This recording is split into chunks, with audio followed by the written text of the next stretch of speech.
pessoas bonitas! Nesse vídeo a gente vai falar sobre o último assunto da parte geral de contratos.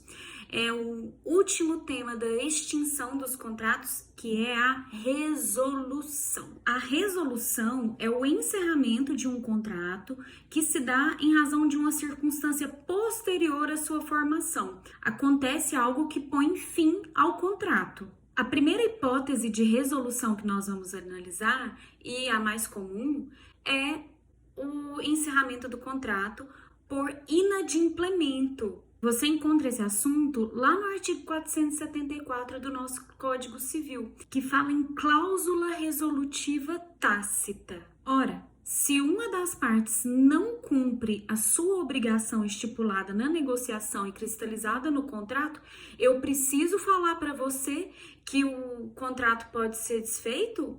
É claro que não, mas nesse caso a gente depende, nos termos aí do artigo, de interpelação judicial. Ou seja, você precisa demonstrar em juízo que a outra parte não cumpriu a obrigação que lhe cabia e, por conta disso, você deseja a resolução do contrato.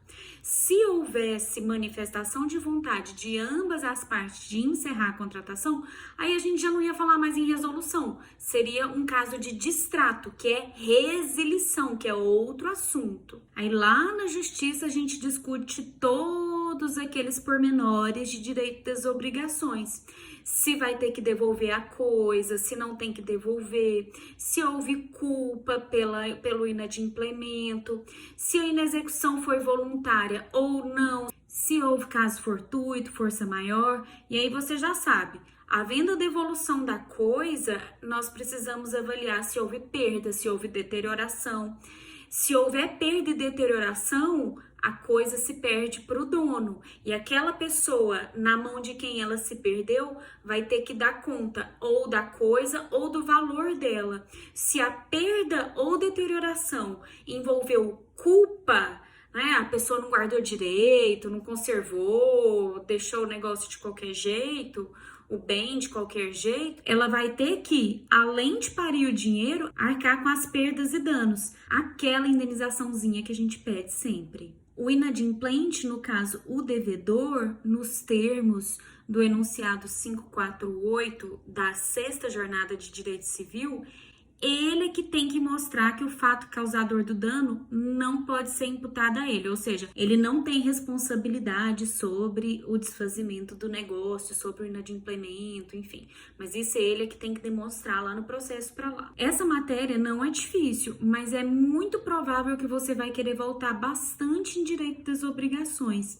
Esse é o momento em que a gente junta toda aquela discussão de direito das obrigações com a parte de contratos. Então, não acha que você superou o direito das obrigações na sua vida, não, porque é muito importante, amém? Essa cláusula resolutiva do 474 também pode ser expressa. Se isso acontecer, ela opera de pleno direito, quer dizer, para que a resolução aconteça, você não precisa de interpelação judicial, não precisa constituir ninguém em mora, a pessoa não pagou, pronto, não pagou, tá lá previsto no contrato. O que é o inadimplemento, tudo direitinho, você já fica sabendo o que é o não pagamento quando ele acontece e as hipóteses de resolução. Claro que quando a gente fala dos contratos, nós tratamos de direitos disponíveis. Então, você não é obrigado a pedir a resolução do contrato. Você não é obrigada a fazer ou deixar de fazer, senão em virtude de lei.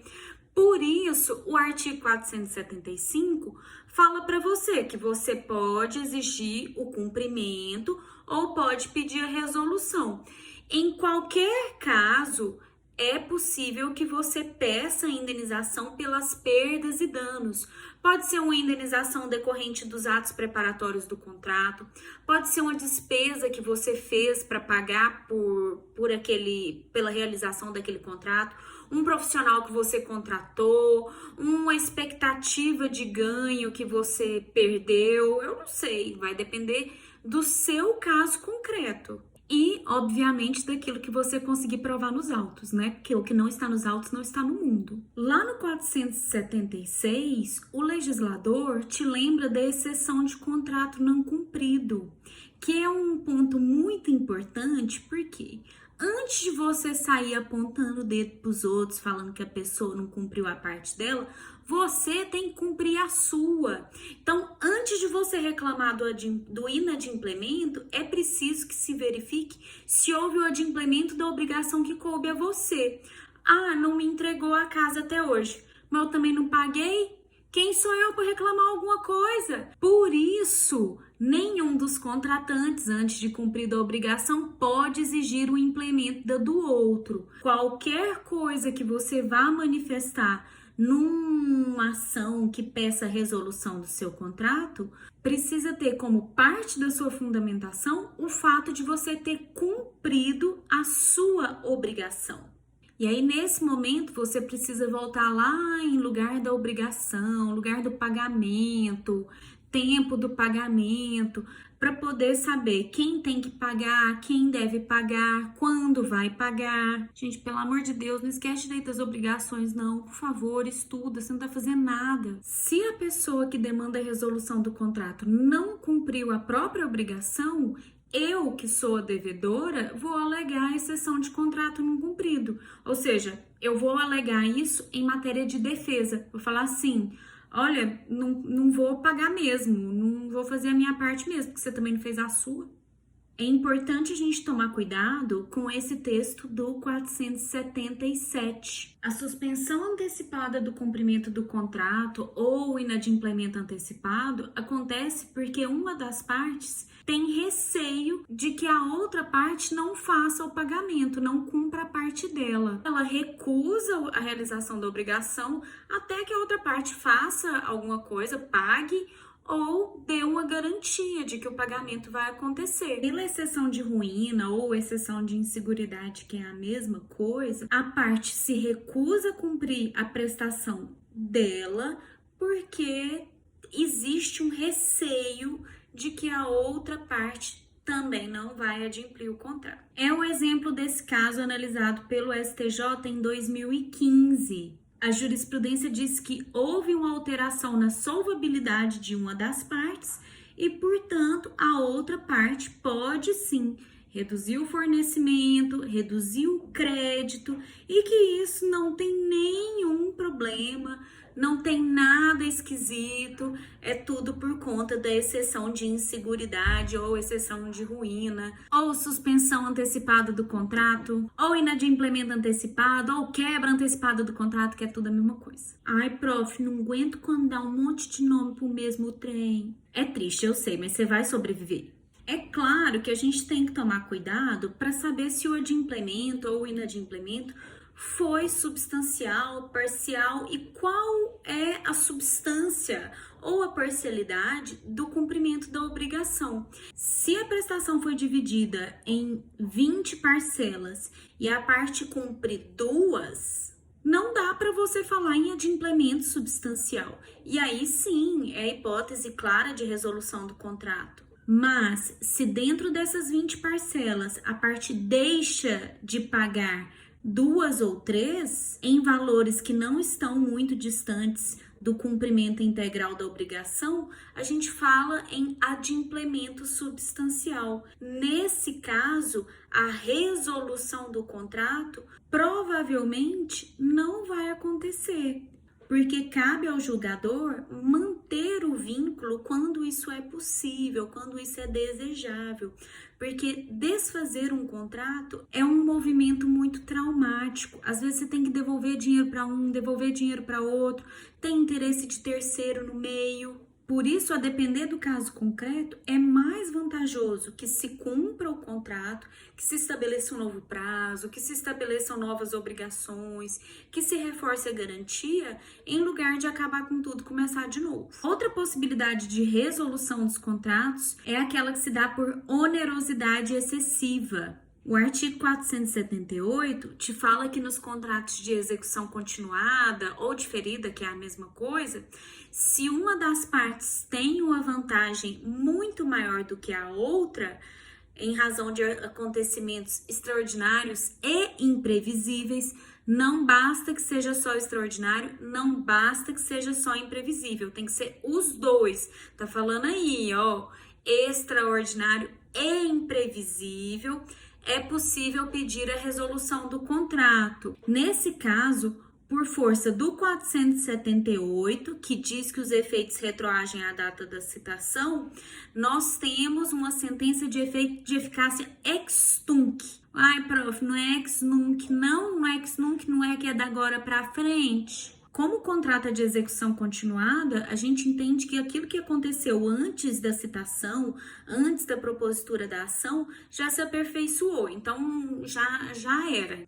É a aplicação da teoria da imprevisão. Se você consegue demonstrar que uma das partes tem vantagem excessiva em relação à outra, que o contrato se tornou desproporcional, é possível a resolução ou mesmo a revisão das cláusulas para retomar o equilíbrio contratual. Logicamente, se o risco for inerente ao próprio contrato, que é aquela hipótese, por exemplo, dos contratos aleatórios, não dá para você falar que o risco era imprevisível. A gente sabe que o contrato é a lei entre as partes, mas é necessário que haja equilíbrio. Caso isso não aconteça, a gente fala na cláusula rebus sic stantibus, ou seja, o contrato faz lei entre as partes, mas se o equilíbrio não existir, então a negociação precisa ser revista para que se readquira o equilíbrio desejado. Eu trouxe um caso interessante do STJ, que foi julgado em 2007. Ele é meio antigo, mas é um contrato de direito agrário, então eu quis trazer. O coleguinha fez um contrato de compra e venda futura de safra,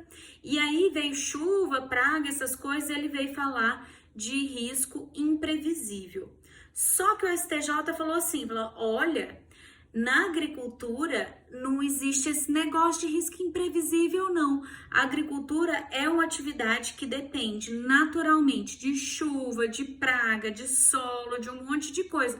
Você vem me falar que é risco imprevisível? Na agricultura, fala de outra coisa, meu filho. E pelo texto, você vê que o cara tentou de tudo, né? Ele tentou alegar a obtenção de maior margem de lucro na revenda, ele tentou falar de função social, ele quis dizer que o outro estava ganhando mais dinheiro do que ele, mas o STJ considerou aí, falou, olha, a função social dos contratos também é econômica, então as pessoas querem ganhar dinheiro não é horroroso, não vai pro inferno se estiver ganhando dinheiro, então não é isso que a gente está discutindo aqui. Portanto, o contrato foi mantido tudo certinho. Aí eu trouxe para você alguns enunciados, alguns artigos que servem para você lembrar que a nossa prioridade é manter os contratos. Não é para sair aloprando, resolvendo tudo, não. Se der para adaptar, essa é a prioridade e essa é a orientação que o juízo vai seguir quando for possível.